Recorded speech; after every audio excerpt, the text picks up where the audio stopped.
Da merimo krvni sladkor je zelo pomembno. Prva stvar, da moramo biti vedno v nekem normalnem nivoju, se pravi nekje med 5,5 do 6,5.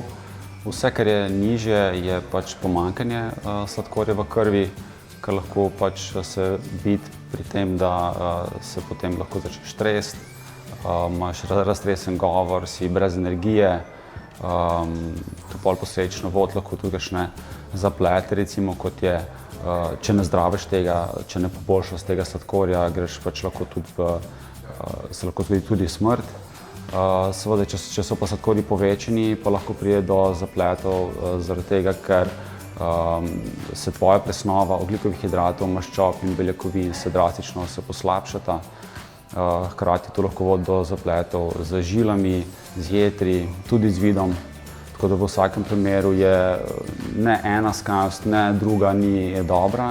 Tako da ja, definitivno je zelo važno, da merimo sladkor in da smo vedno v tem ciljnem, v tej ciljni črti.